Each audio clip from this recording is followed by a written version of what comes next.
So let's start now with the next topic now, that is about the models of strategic management. Yesterday, if you do remember that we have covered up about what is strategy, we have discussed about tactics, we have discussed about planning as well. In detail, we're going to cover up all this particular point in today's session. Okay. Now, as you can see that the strategic management model, okay, basically it consists of certain phases. Okay, as I told you already, that whenever we discuss about the strategic management process, we have basically five major stages, even like it is included four only. That is about your environmental scanning. We discussed about strategy formulation.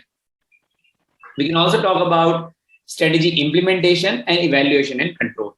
What exactly the different subparts of this particular process of strategic management do consist of? Okay, as you can see on my screen, the first and foremost thing we are discussing about the strategic management. Okay, the first stage is all about your environmental scanning. Okay, the environmental scanning is basically nothing but, as I told you, in order to collect the information about what exactly the policy making which we need to do, which factor may directly or indirectly affect the company's process, and all the policy making or strategy making, rules, regulation, the tactic, the short-term vision, mission, all this particular part is totally depends on environmental scanning.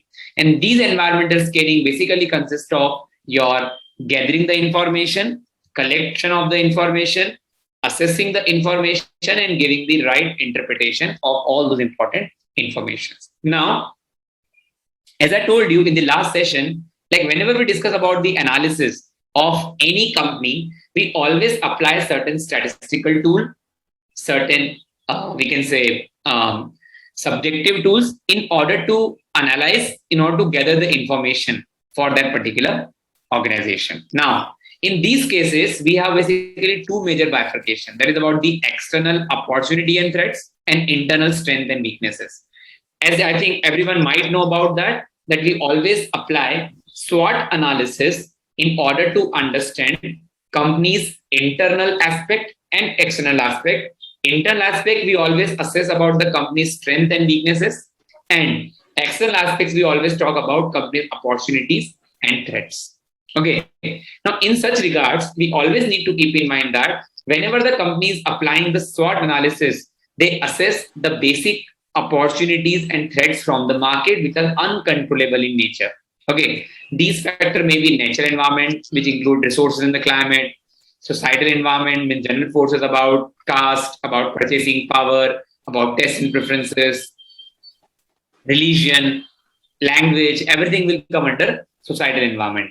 Task environment is all about the industry analysis. Industry analysis means about the type of industry, number of competitors, number of buyers, types of suppliers, everything will come under task environment, which consists of your industry analysis. Then we have internal assessment as well. Internal assessment is all about basically the controllable factor to the company, which includes your strength and the weaknesses. Okay. It basically consists of structure of the company, which includes chain of command. What is chain of command, first of all? I think you might have attended my classes of HRM. At the time, we discussed about the line and staff management, the type of structure in the company. So you always need to keep in mind that what sort of communication process or information process does the company do follow. According to that, you need to analyze, you need to assess all those important factors. Next, we talk about culture in the company. Culture is all about basically belief, expectation, values, ethics, morals of the organization. According to that, we always need to set the pace of the organization. That is about the cultural aspects. And the last but not the least, it's all about the resources. Now, resources here, we are talking about the manpower, assets of the company, skills, competency. Means what we are discussing right now, it is more centric towards the manpower quality.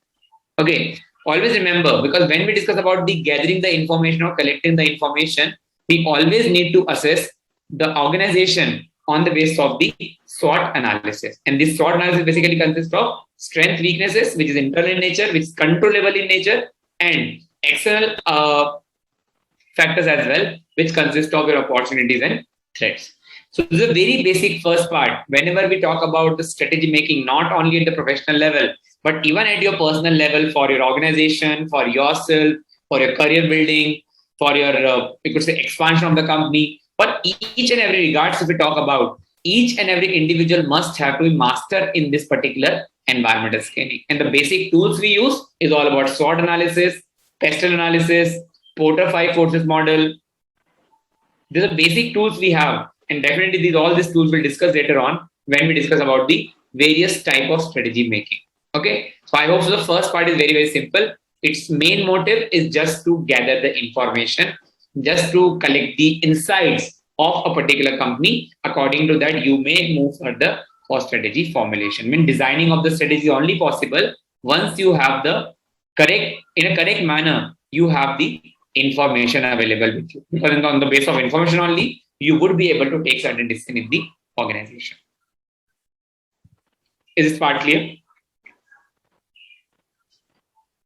Yes. Let's move to the next part then. That is about the strategy formulation. Now, yesterday, I think we discussed about strategy formulation and implementation. Today, we are discussing in detail what exactly strategy formulation is all about. As I told you already, each and everything always start with the vision of the company. Okay. And the vision of the company is only possible to achieve when we have certain other sub strategy to design first. Okay. These sub strategies basically includes your mission, objectives, strategies, and policies. Basically, you can see that in the short we're discussing right now. First and foremost thing is about the mission of the company. Mission is all about reasons of existence. Why the company has established, what is the basic motive behind that, what about the societal objective they are looking forward. Mission should always clear. Mission is all about basically ultimate target which you want to achieve from the organizational perspective. Next, we have objectives. Objective basically what result you expect from the organization. As you know that during the processing or during the, you could say, the running of the company, we always go for short-term assessment of the organization. This short-term assessment basically tends to your objective, because objective may be medium-term, maybe short-term as well. But usually whenever they set the company its objective, like mission is definitely it's for 20 years, 30 years period of time. And then what actually the goal, what actually the target, or what is the reason behind establishment of any company. Objective basically usually having a particular medium term and the short term goal for 3 years, for 5 years, and what exactly company want to achieve after 3 years, after 5 years. That basically consists of your objectives. In order to achieve those objectives, the company always design their strategy. Is nothing but planning to achieve mission and objective. And as you know that the planning usually consists of a year of 1 or 2, because company always go for short term and the long term plan. But in order to achieve this mission and objective, company always strategize their path, that how one can achieve this long term and medium term, or medium term you could say strategies of the company, or medium term tactics of the company. And policies. Policies are basically day-to-day regulation, rules, guidelines, with the help of which the company can take certain decision in the organization. In order to keep the company's ethical policies as well, how the company will move further in the long run. Policies are basically nothing but the operational tools or the operational policies of the company, with the help of which the company may be able to achieve its strategies, objectives, and mission in the long run with the help of this operational efficiencies. That is called policies. I hope it's clear.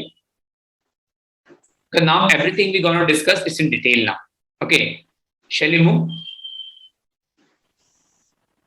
Yes. Yeah, sure. Next one we have strategy implementation. As you know that everything written on the paper does not mean that the company would be able to achieve its success. You need to execute it. You need to implement it. Because, if, for example, a cricket player who is very talented, but on the ground, how he plays on a particular day, it always matters.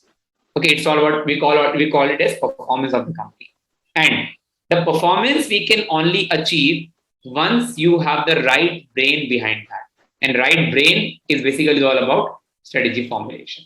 But having a right brain does not mean that the company would be able to achieve its success. Like it's very common, like if you talk about in the sales organization, the sales based company, they design their policy like anything.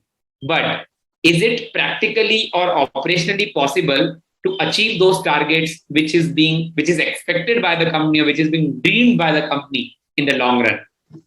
All these implementation part is consist of your programs, budgets, and procedures.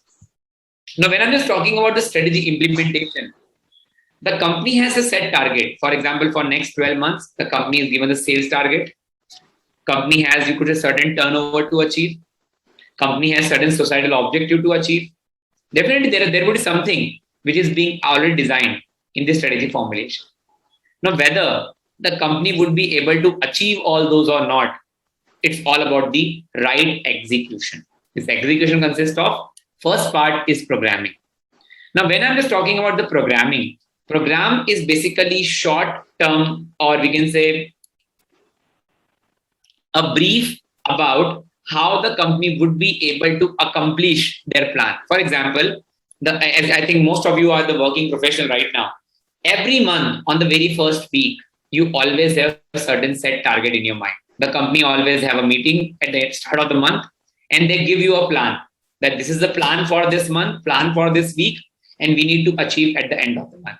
And they always go for periodic review meeting, we always call it. Okay, that is called a programming. Programming is basically nothing but the step-by-step sequence with the help of which the company would be able to accomplish their plan or accomplish their strategy which they want to execute in the real world. Now, in order to achieve those programs, definitely you need to bear some cost on that. And the cost is basically called your budgets. Because definitely, for example, if the company is looking forward to achieve a sales target, if the company is looking forward to achieve certain sales turnover, or you could say customer turnover, we can say, you always need to spend something in advance so that you would have a certain ROI in the future. That is called your budget. That is about the costing. That is about the expenses of the company. And the procedure is nothing but basically a layout, a particular blueprint with the help of which you would be able to execute these programs and budget in reality. Okay, I think it's clear. Implementation as well. In the last part, it's very, very simple. Once the company has decided their think tank with the help of the decided policies, strategies, you have executed it. Procedure aspect is the most important part because this is a real execution of your policy making, real execution at the operational level, and according to that, at the end of the month, at the end of the quarter, at the end of the year, the company always compare the standards with the actuals, and that is called your performance. That is evaluation and the control. That is about monitoring the performances, monitoring the standards, monitoring the procedures, what exactly went wrong, what exactly went right. According to that, you always go for brainstorming session. You always go for assessment, review. You always take the feedback from your employees as well. What exactly the problem they are facing, I think so. What exactly the changes we need to incorporate. Everything will come under evaluation in the control. I hope so this complete diagram is clear. That is about the strategic management model.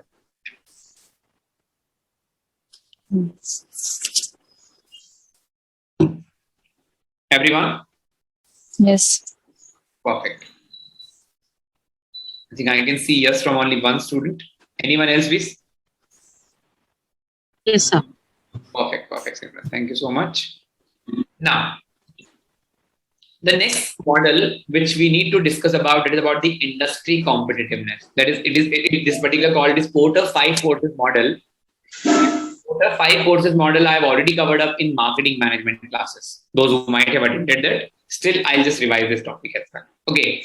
Now, when we discuss about the Porter 5 Forces model, this model is basically applicable in real world, and this model is always helping all those corporates, all those organizations, all those business, those who want to become competitive or those who want to actually sustain in the market for the long run. Because if this analysis is not the part of a strategy, definitely company will get fail very, very soon in the near future. Because this will actually give you a edge over your competitors if the company has analyzed the strategic assessment of their organization with the help of these five basic forces. It is called Porter's five forces model. Okay. Now, basically, the very first part which we need to keep in mind, that is about the industry competitors. As you know that, like even like when we talk about at your personal level as well, whenever you want to open a startup, whenever you want to start your own company, you always need to keep in mind about the intensity of rivalry, the level of competition. Because of that only you would be able to take certain decision in the company, that whether I have to start, whether I have to enter into those market. If I'm entering into the market, what are the pros and cons for the same? How intensify should be my strategy? What sort of pricing decisions I have to take? What about the penetration strategy we need to keep in mind? And how I would be able to survive in case of any market ups and downs. Each and every analysis would be part of your industry competitiveness. That is called intensity of rivalry. Because I think you might know about, I think you are going through with management economics right now. You might have gone through with the type of competition: monopoly, oligopoly, oligopolistic, duopoly. I hope so you have gone through with that. If so, definitely these are the type of competition you need to keep in mind. And according to that, you can assess the company's exposure or company's risk assessment in the market. I hope it's clear, guys. Industry competitors.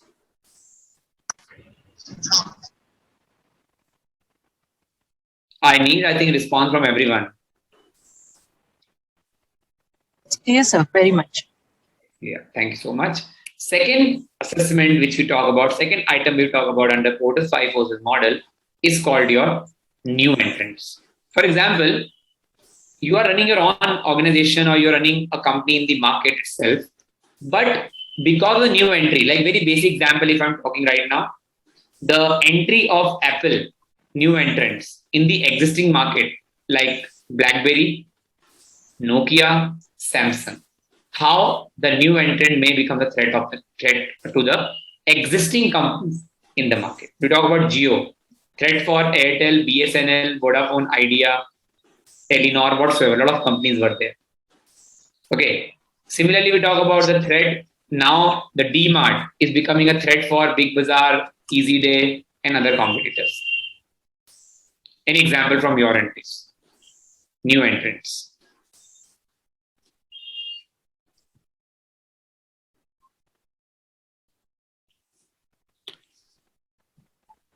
So in case of automobiles, Yes, Kia is going.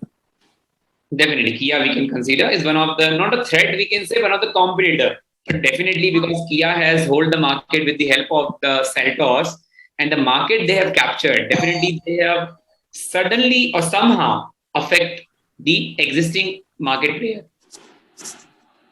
In the last economics class, the sir told about that Kia. How Kia Okay. is. Definitely. The new entrants. Okay, because this particular topic we're discussing, I don't know more about economics only. Okay. Yes. Then next one we have buyers. Okay. As you know that whenever a particular, like we talk about the Indian customers, and we being an Indian customer, being an Indian society, we are always price sensitive. Okay. So whenever even a particular foreign company, those who are entering into the market, they always need to go for a buyer's analysis. What type of buyer it is, whether it is price sensitive, whether it is quality, you could say quality conscious, price conscious, or any other factor which may affect the buyer's decision making to purchase a particular product. Next, we have suppliers. It's very, very important that, because similar to buyers as well, the company, those who are thinking to settle themselves into a new market, they always need to keep in mind that whether the sufficient amount of raw material, any other services, any factor which is most crucial. I think the student, those who might have attended my classes of production operation management, if you remember, we discussed about Brown and Gibson model. Okay, and in that case, we talked about this suppliers analysis as well. Okay, that is about the factors of production. Okay, when it comes to industry competitiveness, raw material availability, competition level. I hope so you remember that factor endorsement model. I think so. If you remember that. Yes, sir. Yes, sir. Okay, so this supplier basically is all about associated with that particular component. Okay, and last but not the least, it's all about substitute analysis. Substitute is very common. Like even like when we discuss about in the market, you may find I think substitute for everything nowadays. Even like even though like before like we discuss about this particular component, how the Indigo has having the dominance in the airline business in comparison with the other market players. Even like we talk about Go Air, we talk about Air India, we talk about Vistara, we talk about SpiceJet, but the level of competition which Indigo has achieved, even like you can see that the Indigo has not monopoly we can say, but Indigo having certain sort of, we could say, duopoly, or you could say monopoly in the market when it's come to routes which they cover in Indian territory. Okay, there is set of substitutes. Like for example, now the government is planning to enter Jet Airways again in the market. Okay, so again we have substitute available. Like if I don't want to choose Indigo, it is as of now it is difficult to choose other airlines because definitely Indigo having certain dominance in the market. Substitute is basically is all about how the particular company customer may choose over other company because of the any factor, which may be price, which may be quality, which may be you could say cost. Everything may be considered, and because of that, the customer may switch their purchasing patterns. It is called your threat of substitute. It's clear, I think. The Porter 5 forces model is the most important topic for this particular subject.